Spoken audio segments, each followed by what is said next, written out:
والسفر کالسقر، سفر جہنم کے راستوں میں سے ایک راستہ ہے، تکلیف اس میں ہوگی، لیکن ابھی ہم بہت ساری انتظامات، بہت سارے اسباب کے ساتھ چلتے ہیں تو احساس نہیں ہوتا، اے سی میں چلتے ہیں اور بہت شارٹ سفر ہو گیا ہے تو پتہ نہیں چل پاتا، ورنہ سفر تو سفر ہے، اور وہ بھی جب مال کچھ بھی نہ ہو۔ اور اسی سفر کے متعلق میرے آقا صلی اللہ علیہ وسلم نے فرمایا کن عابدی سبیلا فی الدنیا کأنک غریب، اے بندے تو دنیا میں مسافر کی طرح جی، ایسا جیو جیسے کہ تم مسافر ہو، اس لیے کہ مسافر بہت سامان نہیں لیتا، سب چھوڑ کر جاتا ہے، اور سرکار غریب نواز رضی اللہ تعالیٰ عنہ نے اس حدیث پر عمل کر کے دکھایا، عمل کر کے ایسے دکھایا کہ سب کچھ چھوڑا اور پوری زندگی سفر کی حالت میں رہے، پوری زندگی مسافر جیسا رہتا ہے ویسی رہے۔ جو آپ نے سارا سامان بیچ دیا تھا، رقم بیچی، پھر ان کے راستے میں کون کھلاتا ہے، کسی کو کوئی فکر کرنے کی ضرورت نہیں ہوتی۔ آپ اس طرح سے بغداد مقدس جب پہنچے تو سرکار غوث پاک سے آپ کی ملاقات بھی ہوئی، اور روایات میں ہے کہ تقریباً 57 دن تک سرکار غریب نواز غوث پاک کے ساتھ ایک ہی حجرے میں بیٹھے رہے، ایک ہی حجرے میں۔ اور غوث پاک رضی اللہ تعالیٰ عنہ نے باہر نکل کر کے اپنے مریدین سے کہا اے لوگوں اسے جانتے ہو، یہ جس علاقے سے آیا ہے وہاں سب علاقے کا یہ مقتدا ہوگا۔ مقتدا کہتے ہیں لیڈر کو، راجا کو، آج بھی اسی لیے لوگ راجا کہہ رہے ہیں، اسی لیے کہتے ہیں۔ غریب نواز کو غوث پاک نے فرمایا تھا یہ جس علاقے سے آیا ہے اس علاقے کا مقتدا ہوگا، لیڈر ہوگا، اور ایسا مقتدا انہیں بنایا گیا ہے کہ زمانے گزرتے گئے لیکن وہ مقتدائی اور وہ لیڈرشپ کبھی ختم نہیں ہوتی، وہ سلطنت اور حکومت ختم نہیں ہوتی۔ سرکار غریب نواز رضی اللہ تعالیٰ عنہ وہاں سے نکل کر پھر نیشاپور پہنچے، وہاں پر کچھ لوگ آئے اور ان سے بزرگوں کے بارے میں بات چیت کر رہے تھے، تو ایک بزرگ کا نام انہوں نے لیا کہ یہاں پر ایک بزرگ ہے حاجی شریف زندانی۔ جیسے ہی نام سنا اچھل پڑے، یہ کہاں رہتے ہیں؟ کہا بس نیشاپور سے 8 میل دور ہے، لیکن ان سے ملنے سے پہلے آپ حضرت خواجہ عثمان ہارونی سے ملے۔ کہا وہ کہاں رہتے ہیں؟ کہا وہ مدینہ طیبہ میں رہتے ہیں، اس لیے کہ خواجہ شریف زندانی اب کسی کو ملتے نہیں، وہ اندر ہو چکے ہیں۔ زندانی کہتے ہیں قیدی کو، قیدی کو۔ حاجی شریف رحمت اللہ تعالی علیہ پوری زندگی اپنے آپ کو قید خانے میں رکھ دیا تھا، قید خانہ جیسا ہوتا ہے، ان کو زندانی کہتے ہیں، قیدی کی طرح رہے، اس لیے کہ میرے آقا نے حدیث میں فرمایا دنیا سجن للمؤمنین وجنت للکافرین، دنیا مومن کے لیے قید خانہ ہے۔ تو یہ اولیاء ایک ایک حدیث کو لیتے تھے اور اس پر عمل کر کے دکھاتے تھے، قیدی بن کر کے رہے۔ سرکار غریب نواز رضی اللہ تعالیٰ نے وہاں سے مدینہ طیبہ پہنچے۔ مدینہ طیبہ میں خواجہ عثمان ہارونی کا بول بالا تھا، اس وقت وہ بڑے شیخوں میں گنے جاتے تھے۔ ایک مقام پر آپ درس دے رہے تھے خواجہ عثمان ہارونی، حضرت خواجہ غریب نواز رضی اللہ تعالیٰ عنہ اس حجرے میں داخل ہوئے اور کونے میں بیٹھ گئے، وہاں بڑے بڑے مشائخ بیٹھے ہوئے تھے جو ان کی تربیت میں تھے۔ خواجہ عثمان ہارونی آنکھ بند کر کے وہ بیان کرتے تھے، وہ توحید پر بیان کر رہے تھے، اچانک آنکھ کھول گئی اور کہا گلستان توحید کا کوئی چمکتا ہوا ستارہ مجھے میری محفل میں دکھ رہا ہے، توحید کا کوئی علمبردار میری محفل میں مجھے نظر آ رہا ہے۔ آنکھ کھولی اور محفل سے اٹھے اور اس کونے پر جا کر غریب نواز کا ہاتھ پکڑ کر اٹھایا اور کہا مرحبا مرحبا، آؤ ہماری گدی پر بیٹھو۔ اجنبی تھے غریب نواز، انہیں پکڑ کر کے لائے۔ یہی تو ہم کہتے ہیں کہ اولیاء کاملین صرف ظاہر کو نہیں دلوں تک کو دیکھتے ہیں، ان کی نگاہیں اندر تک کو دیکھتی ہیں۔ حضرت خواجہ غریب نواز کو لایا اور اپنی گدی پر جب بٹھانا چاہے تو آپ کا جسم کانپنے لگا۔ حضرت خواجہ عثمان ہارونی نے کہا کہ تم میں نے جو بیان کیا ہے اس ادھورے بیان کو مکمل کرو۔ توحید پر بیان کر رہے تھے، حضرت خواجہ غریب نواز ان کے سامنے ہی کھڑے ہوئے اور باقی توحید پر جب بیان کرنے لگے، اللہ اکبر۔ روایت میں ہے کہ جتنے اس مجمع میں بیٹھے تھے مشائخ، سب کے سب وجد میں رب العالمین کی بارگاہ میں ماہ ہو کر اپنے کپڑے پھاڑنے لگے ہیں حضرت خواجہ غریب نواز کے بیان پر. تب آپ نے حضرت خواجہ عثمان ہارونی رضی اللہ تعالیٰ عنہ نے کہا کہ اب میری زندگی کا اختتام آ چکا ہے، جس کا انتظار مجھے تھا وہ پہنچ چکا ہے، جس کی امانت میرے پاس تھی وہ سپرد کرنے کا وقت قریب آ چکا ہے. اب حضرت خواجہ غریب نواز رضی اللہ تعالیٰ عنہ کو اپنی گدی کے قریب بلاتے ہیں اور پوچھتے ہیں بیٹا معین الدین آسمان کی طرف دیکھو کیا دکھتا ہے؟ کہا آسمان دکھ رہا ہے. زمین کی طرف؟ کہا زمین دکھ رہی ہے. کہا جاؤ اور 1000 بار درود پڑھو، 1000 بار استغفار، 1000 بار قل هو اللہ. یہ پڑھایا اور کچھ وظیفے پڑھائے، یا قاضی الحاجات، یا شافع یا دافع البلیات، یا کافی المہمات. پڑھانے کے بعد غریب نواز کو پھر بلایا. اب اپنی انگلیاں خواجہ عثمان ہارونی نے غریب نواز کی پیشانی پر رکھا اور پوچھا اوپر دیکھو کیا دکھتا ہے؟ کہا غریب نواز نے یا خواجہ عثمان ہارونی مجھے عرش خدا تک دکھ رہا ہے. پہلا، دوسرا، تیسرا، چوتھا، پانچواں، چھٹا، ساتواں آسمان اور سدرۃ المنتہا عرش خدا نظر آ رہا ہے. زمین پر دیکھو کیا دکھتا ہے؟ کہا زمین کے 7 طبق اور تحت الثری تک مجھے نظر آتا ہے، جو زمین کا سب سے نچلا حصہ ہے. تو اس پیر کامل نے مرید کامل کو صرف 2 انگلیوں کے درمیان سے پوری منازل طے کرا دیا. اور اس کے بعد ایک 4 تر کی ٹوپی ہوتی تھی سلسلے چشتیہ میں. اب تو سلسلے چشتیہ کے وہ بزرگ ہیں کہاں؟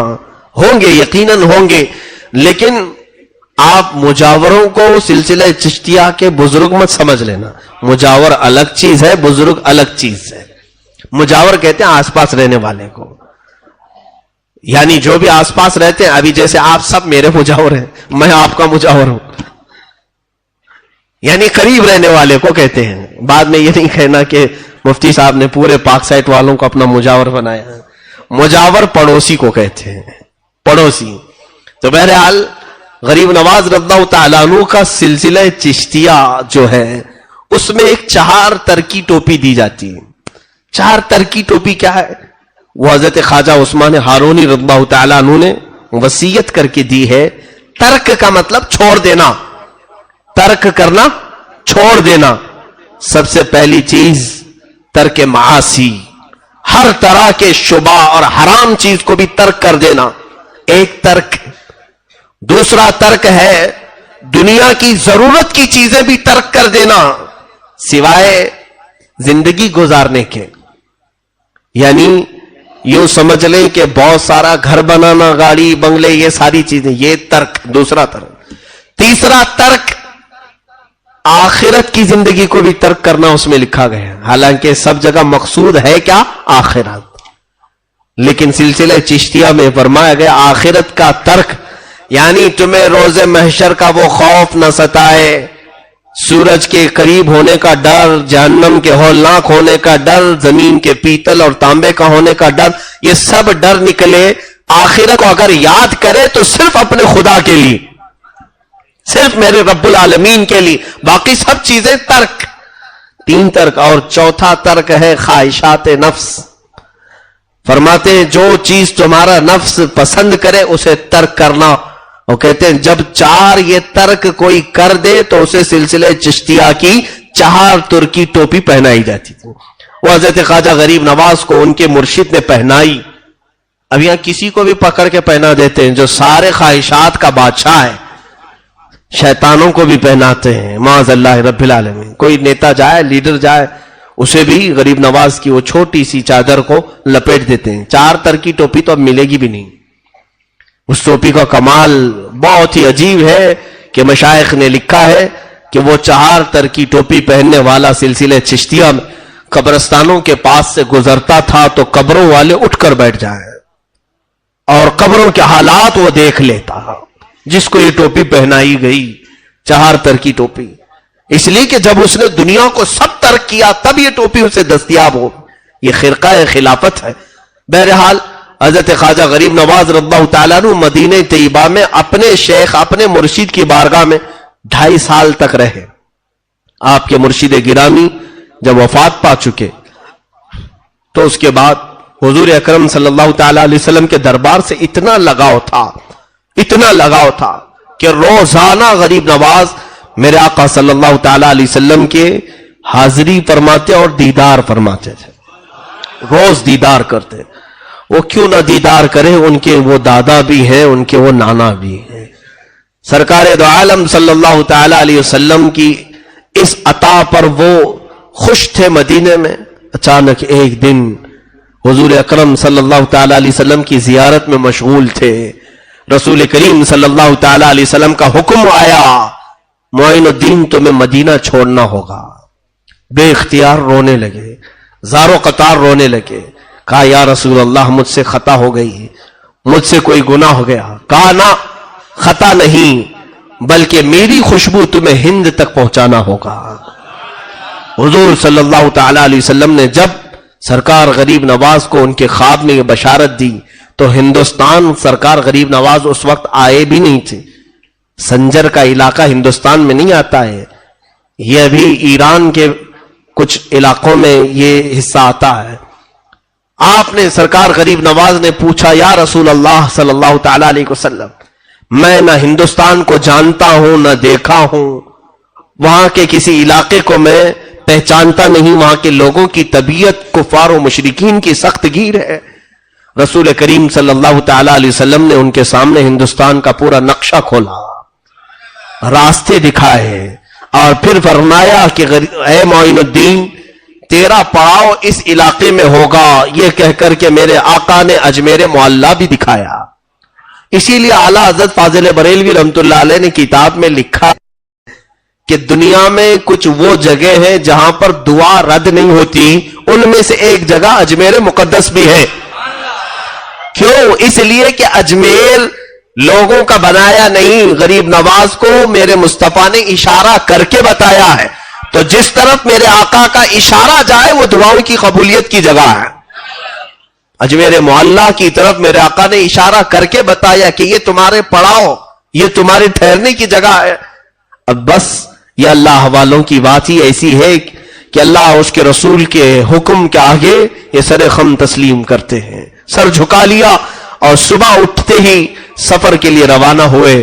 اب سفر پر جب چلے تو پھر یہ کافی لمبا سفر تھا، کئی مشائخ کی بارگاہ میں عبادات اور ریاضات کرتے ہوئے حضرت داتا گنج بخش ہجویری رضی اللہ تعالیٰ لاہور آئے، وہاں پر آپ نے چلہ فرمایا اور وہاں سے کچھ فقیر آپ کے ساتھ ہوئے، ان فقیروں کے ساتھ ہندوستان کی سرزمین کا سفر آپ نے فرمایا۔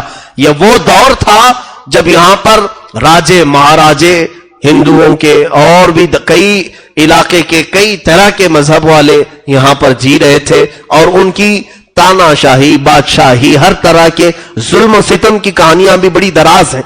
اس زمانے میں کئی مسلمان بادشاہوں نے یہاں پر حملے بھی کیے اور پھر کچھ علاقے فتح بھی کیے اور کچھ جگہ اسلام کا پرچم لہرایا بھی۔ یہ وہ زمانہ تھا جب شہاب الدین غوری نام کا بادشاہ ہندوستان آتا اور یہاں کے راجوں سے لڑائی کرتا اور واپس شکست کھا کر کے جاتا تھا کئی حملوں میں۔ ایک وقت یہ آیا کہ 1,00,000 کی فوج لے کر کے وہ آیا، لیکن پھر بھی شکست کھا کر ہار کر واپس جا رہا تھا، اور اس وقت دلی کی سرزمین سے وہ نکل کر کے افغانستان کی طرف جا رہا تھا شہاب الدین غوری۔ یہ وہ وقت ہے جب سرکار غریب نواز 7 یا 8 فقیروں کے ساتھ ہندوستان میں داخل ہو رہے تھے۔ وہ داخل ہو رہے تھے جب یہ فوج شکست کھا کر ادھر جا رہی ہے اور 8 فقیر ادھر آ رہے ہیں۔ بادشاہ کی نظر پڑی فقیروں پر، درویشوں پر، روک لیا اپنی فوج کو، کہا انہیں لے آؤ، چہرے سے یہ مسلمان لگتے ہیں، اللہ والے دکھتے ہیں، بلا لاؤ۔ بلایا لایا گیا بادشاہ کے سامنے، حضرت خواجہ غریب نواز رضی اللہ تعالیٰ عنہ اور چند فقیر تھے۔ پوچھا کہاں کا ارادہ ہے، کہاں چلے ہو؟ حضرت غریب نواز نے آنکھیں نیچے جھکائی اور فرمایا ہندوستان فتح کرنے جا رہا ہوں۔ ظاہر سی بات ہے کوئی ایسی بات کہے اور ہاتھ میں کچھ بھی نہیں، سامنے والا تو ظاہری اسباب کو ہی دیکھتا ہے۔ بادشاہ زوردار کہا لگا کر کے فوجیوں سے کہا دیوانہ آ گیا، دیوانہ آ گیا۔ کہا کہ کہاں چلے ہندوستان فتح کرنے؟ یہ دیکھو میرے پیچھے 1,00,000 کی فوج ہے، اتنے ہاتھی گھوڑے سازو سامان ہتھیار یہ سب لے کر کئی بار میں نے حملے کیے. وہاں کی حکومتیں وہاں کے راجے وہاں کے مہاراجے بہت سخت گیر ہیں. شکست ہمیں ہر بار شکست کا سامنا کرنا پڑا. اور تم ماٹ فقیر مل کر کے کہہ رہے ہو ہندوستان فتح کرنے چلے. حضرت خواجہ غریب نواز رضی اللہ تعالیٰ عنہ نے اس کی سخت باتوں کا کوئی نوٹس نہیں لیا اور اپنے فقیروں کو ہاتھ میں پکڑا اور کہا چلو چلو چلتے ہیں. اور پھر کہا ہے بادشاہ غوری شہاب الدین فرق تجھ میں اور مجھ میں یہ ہے کہ تو جب بھی جاتا ہے اسی فوج کے بھروسے پہ جاتا ہے اور معین الدین صرف اللہ کے بھروسے پہ جا رہا ہے. میرا رب وہ سب سے بڑا بادشاہ ہے اور جب وہ چاہے کسی کے قدم کو کہیں پر بھی جما دے. اور وہ الفاظ تاریخی تھے, آج بھی وہ الفاظ کی گونج ہر جگہ نظر آتی ہے. اسی معین الدین چشتی نے کہا تھا میں اللہ اور اس کے رسول کے بھروسے پر آیا ہوں. وہ بھروسہ اتنا کامل تھا کہ کوئی کچھ بھی میرے غریب نواز کا بگاڑ نہیں سکا. ہر طرح کی کوششیں ہوئی بھی لیکن آپ کے قدم کو کوئی ذرا برابر ڈگمگا بھی نہیں سکا.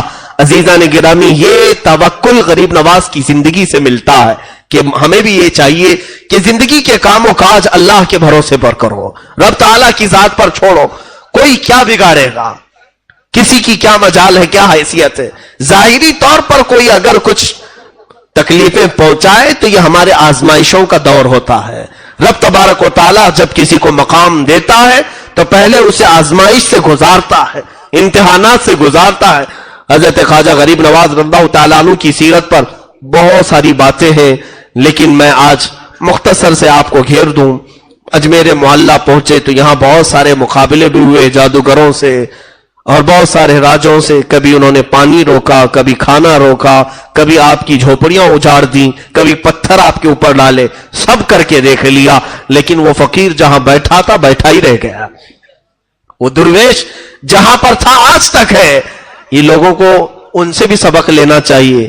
5 سال کے بعد جو بار بار ہاتھ دے کر کے ووٹ مانگنے آتے ہیں, بھیک مانگنے آتے ہیں, کچھ بھی دکھا دکھا کر کے. ابھی تک تو لوگ کرنٹ کی بات کرتے ہیں, ہم کرنٹ دیں گے آپ کو, یعنی پبلک سمجھتی نہیں ہے کرنٹ دیں گے کا مطلب ہے شاک دیں گے, یعنی وائر لگا دیں گے تم اوپر سے نیچے ہل جاؤ گے. دیہاتوں والے بہت سارے بیچارے خوش ہو جاتے ہیں, ارے اس بار کی حکومت آ رہی ہے, وہ کہہ رہی ہے 24 گھنٹہ کرنٹ دے گی, 24 گھنٹہ کرنٹ دے گی. انہیں پتا نہیں بیچاروں کو یہ کرنٹ کون سا دینے والے ہیں, پوری باڈی پر کرنٹ لگائیں گے اور اتنا ہلو گے کہ 5 سال تک ہلتے ہی رہو, اور پھر کرنٹ دیں گے ابھی چند مہینوں کے بعد. ہاں دیکھنا الیکشن کے مدوں میں یہی ہوتا ہے, ہم آپ کو بجلی دیں گے, کرنٹ دیں گے, پانی دیں گے, یہی سب. یہ بہت پرانے وعدے ہو گئے, کچھ نیا لانا چاہیے. اور شاید اس بار کی جنریشن ان کو ووٹ دے گی یہ کہنے پر کہ ہم آپ کو آئی فون دیں گے. ہو سکتا ہے یہ بھی مدعے آئے ہیں لیکن میرے سرکار غریب نواز نے کسی کے سامنے کوئی ایسی بڑی بات کہہ کر کے حکومت مانگی نہیں. کبھی کسی پر ظلم کر کے یا کسی کو مار کر کے اپنا تخت بچھایا نہیں یا اپنی کرسی بٹھائی نہیں. یہ تو رب ذوالجلال نے انہیں بٹھایا ہے کہ کوئی ہلا نہیں سکا کرسی. اور چاہے کوئی بھی آئے لیکن وہ سر جھکا کر آج بھی اس بادشاہ اعظم کے دربار میں پہنچتا ہے.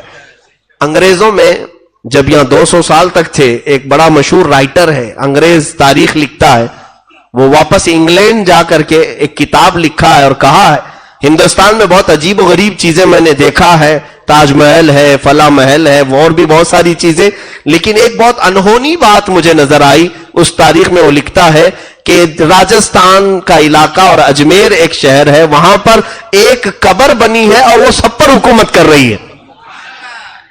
اس انگریز نے لکھا ہے کہ ہم نے زندوں کو حکومت کرتے ہوئے دیکھا ہے لیکن ہندوستان میں ایک قبر حکومت کر رہی ہے. اس کی نظر میں قبر ہے لیکن ہماری نظر میں وہی جنت الفردوس ہے. یقیناً وہ اعلیٰ مقام پر پہنچے ہوئے ہیں جنت الفردوس میں. عزیزان گرامی, سرکار غریب نواز رضی اللہ تعالیٰ عنہ کی حکومت جو دلوں پر قائم ہے, ہم میں سے کون انہیں دیکھا ہے, ہمارے باپ داداؤں میں سے کون انہیں دیکھا ہے, لیکن نام آتے ہی کیسے محبت سے ہم جھوم جاتے ہیں, کیسے ادب ہمارے اندر آتا ہے. اس بات کو یاد رکھنا کہ محبتیں دلوں میں ڈالنا انسانوں کا کام نہیں, یہ رب العالمین کا کام ہے. اللہ رب العزت کسی کو زندہ رکھنا چاہے صدیاں گزر جائیں گی لیکن اس کا نام باقی رکھے گا، اور کسی کو مارنا چاہے کل مرا ہے آج بھول جاؤ گے، سال نہیں بیتے گا کہ اس کی قبر کی تختی بجھ جائے گی، لوگ گزرنے والے اب فاتحہ پڑھنے والے بھی نہیں رہ جائیں گے۔ جب کسی کو مولا بھلانا چاہے ایسے بھلا دے گا۔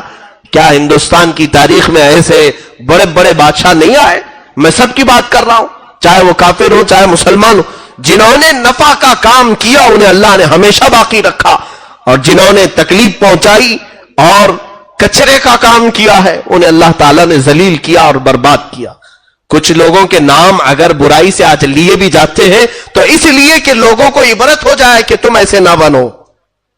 عزیزان گرامی وقار، سرکار غریب نواز رضی اللہ تعالیٰ عنہ کی شان کریمانہ اور ایسی کہ بابا فرید الدین گنج شکر فرماتے ہیں میں نے تقریباً 20 سال غریب نواز کو دیکھا، ایک بار بھی آپ کو غصہ آتے ہوئے نہیں دیکھا، کبھی غصے میں کسی کو بات کرتے نہیں دیکھا۔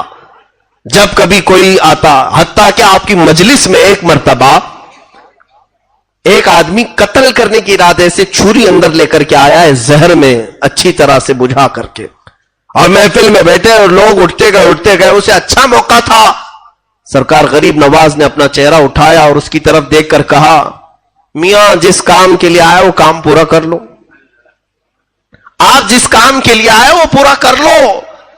اس کے ہاتھ پیر کانپنے لگے، یہ کشف تھا سرکار غریب نواز کا جو دل کی حالت کو جان لیا۔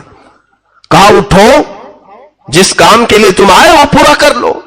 اٹھا تو چھری گر گئی، کانپنے لگا، اور حضرت غریب نواز نے اٹھایا اور چھری دیا اور کہا میں تمہارے ساتھ سخت لہجے میں بات نہیں کر سکتا، کہیں تمہارا دل ٹوٹ نہ جائے۔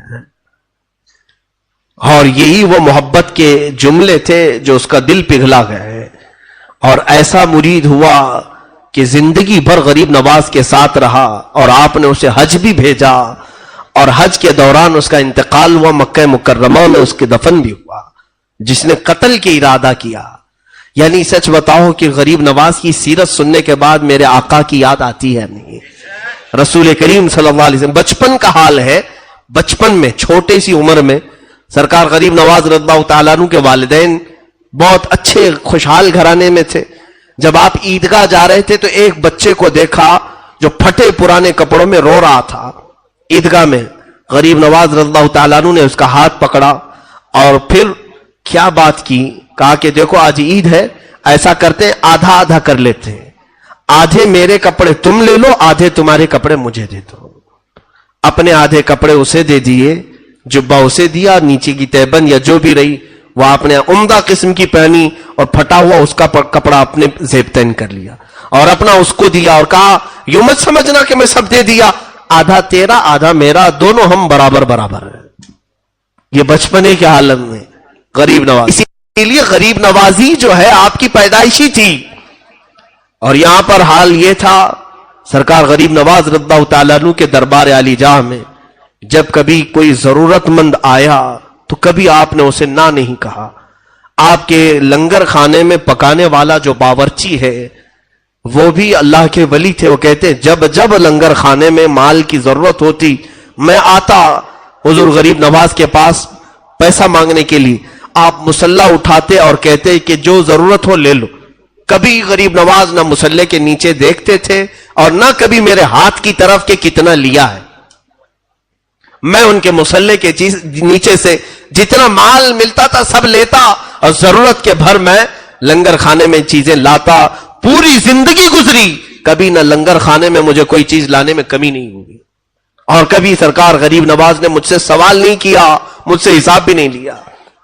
وہ عطائیں تھی آپ کی، اس طرح کی عطائیں، جمال تو ایسا، اللہ اکبر، عطا کرنے پر آئیں تو ایسے عطا کریں کہ سرکار غریب نواز رضی اللہ تعالیٰ عنہ کے مزار اقدس کے باہر حضرت علامہ ارشد القادری رحمۃ اللہ علیہ نے واقعہ نقل فرمایا ہے، اور بڑا دل کو ہلا دینے والا واقعہ ہے۔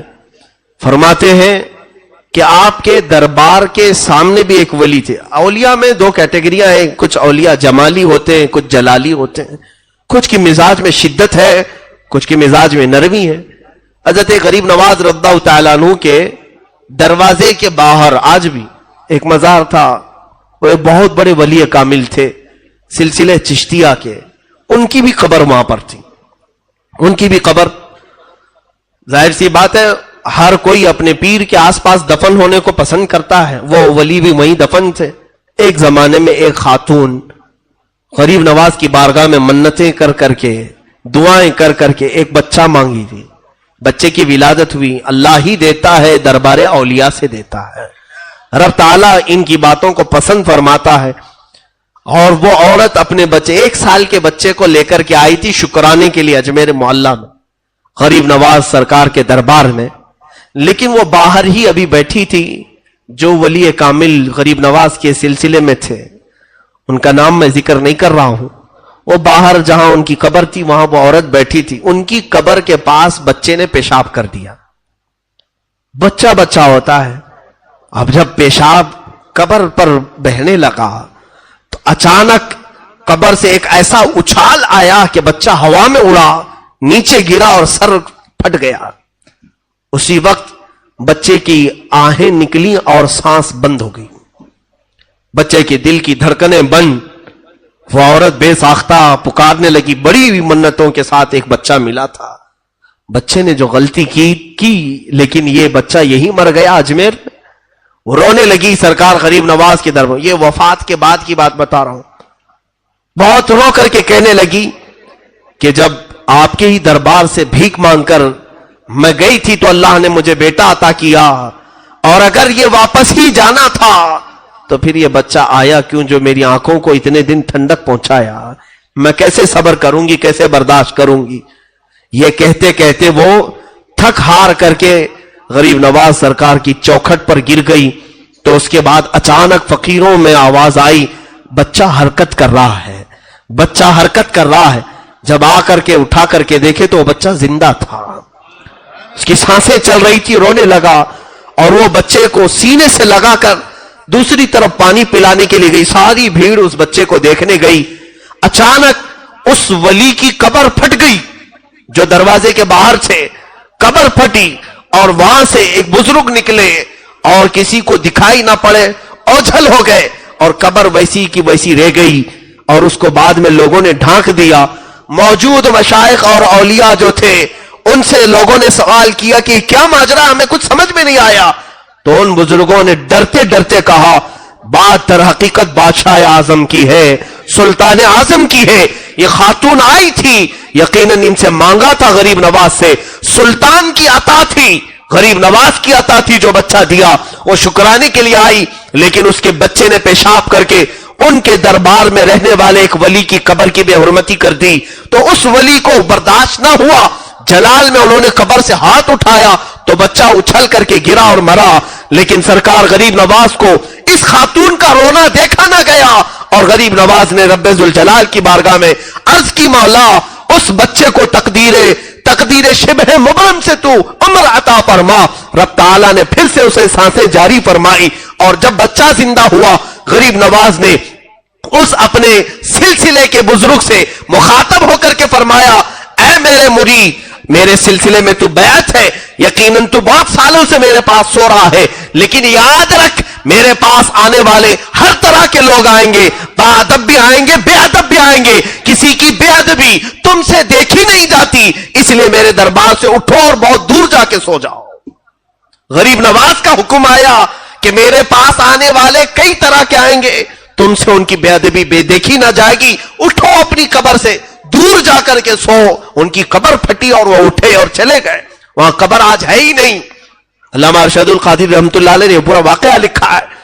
یہ سلطان الہند ہے جو ہم جیسے نکموں کی حاضری کو بھی آج قبول کرتے ہیں. کیا چور نہیں ہوتے وہاں پر؟ لوگ ہم سے یہ سوال کرتے ہیں, لوگ ان کی قبر کے پاس اتنی بے ادبی کر رہے ہیں. غریب نواز کے دربار میں شریعت کے خلاف بہت سارے کام ہوتے ہیں. ہم نے کہا نہیں ہو رہے, ہوتے ہیں. بہت سارے ایسے کام ہو رہے ہیں, چاہے وہ مجاوروں کے ذریعے سے ہو, چاہے وہ وہاں کے رہنے والے ٹھیکیدار چوروں سے ہو, یا پھر زانیوں سے ہو, گناہ کرنے والوں سے ہو. یقیناً اللہ رب العزت جب بندوں پر مہربان ہے تو اس کے اولیاء بھی اللہ کے بندوں پر ویسے ہی مہربان ہوتے ہیں. یہ غریب نواز لوگوں سے ناراض نہیں بلکہ ان کی توبہ کا انتظار کرتے ہیں. اس بندے کو ایک نہ ایک دن ٹھوکر لگے گی اور یہ پھر سے صحیح راستے پر آ جائے گا. حتیٰ کہ میں آپ کو بتاؤں, غریب نواز کے پڑوسی جو آپ کے مرید تھے, انتقال ہو گیا, جنازے میں آپ ساتھ میں جاتے تھے. جب بھی کسی کا انتقال ہو جنازہ اٹھاتے, تھوڑے قدم تو چلتے. ان کا مرید تھا, انتقال کیا, دفن تک ساتھ میں گئے. حضرت خواجہ بختیار کاکی فرماتے ہیں دفن کرنے کے بعد جب لوگ پلٹے تو آپ اکیلے قبر کے پاس کھڑے رہ گئے. تھوڑی دیر کے بعد چہرے کا رنگ بدل گیا اور اس کے بعد تھوڑی دیر کے بعد الحمدللہ الحمدللہ کہنے لگے. پوچھا مریدوں نے, حضور یہ کیا ماجرا ہے؟ کہا بیعت بھی, مریدی بھی عجیب چیز ہے. جو بیعت ہوتا ہے, پیر اور مرشد کی بیعت حاصل کرتا ہے, یہ بھی عجیب چیز ہے. کہا کیا ہوا؟ کہا کہ یہ میرا مرید انتقال کر گیا, جیسے ہی اسے قبر میں رکھا گیا عذاب کے فرشتے اتر آئے. عذاب کے فرشتے اتر آئے اور میں سہم کر کے پیچھے آ گیا کہ اب شاید اسے عذاب ہوگا. اسی اسنا میں نے اپنے مرشد گرامی خواجہ عثمان ہارونی کو دیکھا, اس کی قبر کے پاس. حضرت خواجہ عثمان ہارونی وہ عذاب کے فرشتوں کو روک رہے ہیں کہ اسے عذاب نہ دو, یہ میرے مریدوں میں سے.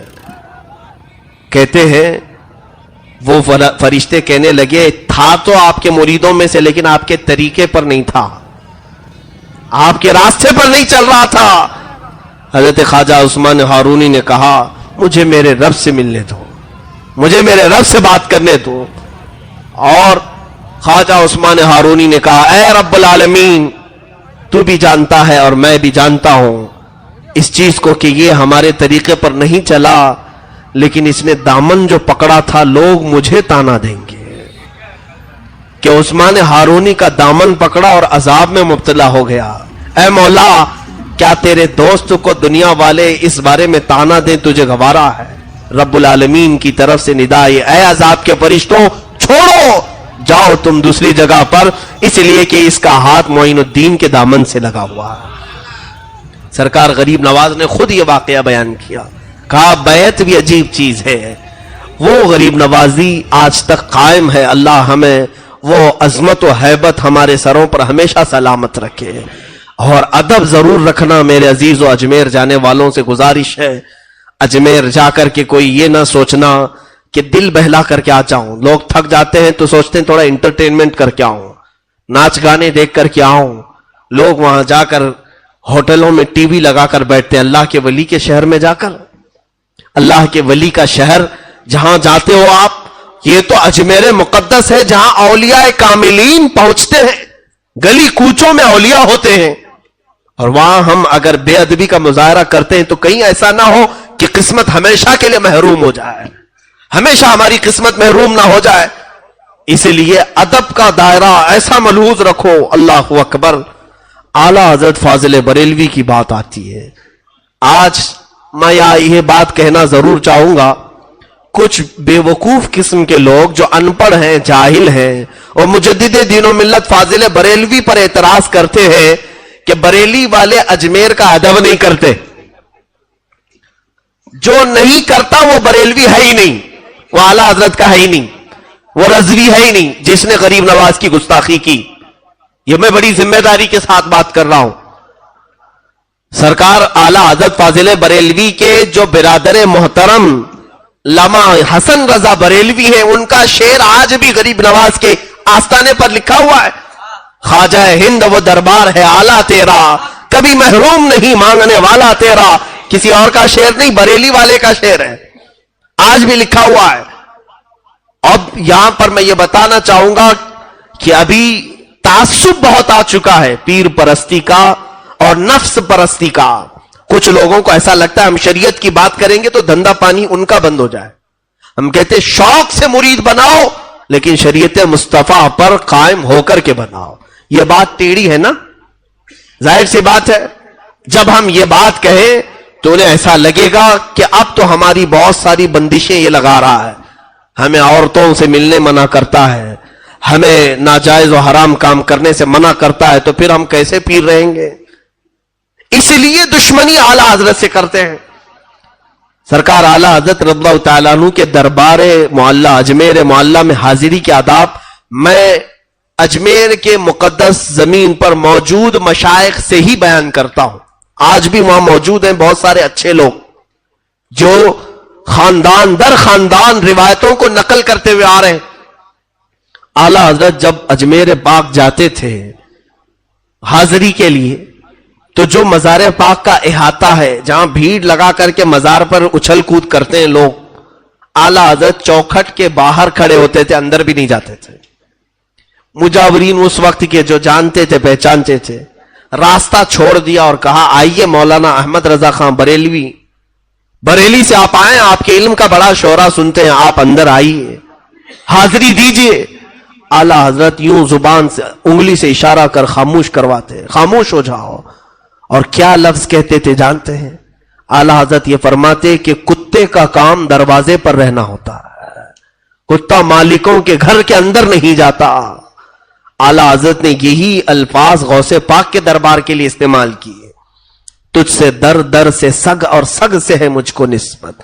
اور اجمیر معلّہ میں حاضری دیتے تو کہتے کتا اندر جاتا نہیں ہے. میرے عزیزوں, ہماری یہ زبان نہیں ہے جو اعلی حضرت کے لیے ہم یہ الفاظ استعمال کریں, لیکن مجدد دین و ملت نے اپنی عاجزی میں یہ لفظ استعمال فرمایا. عاجزی میں کہ ہم گداگر ہیں, فقیر ہیں, اور فقیر دروازے کے باہر ہی رہتا ہے, اندر جانے کا اسے کیا حق پہنچتا ہے. یہ ادب رکھنے والے مجدد دین و ملت پر آج کل کے وہ چور لوگ جو جیب کترتے ہیں وہ اعتراض کر رہے ہیں.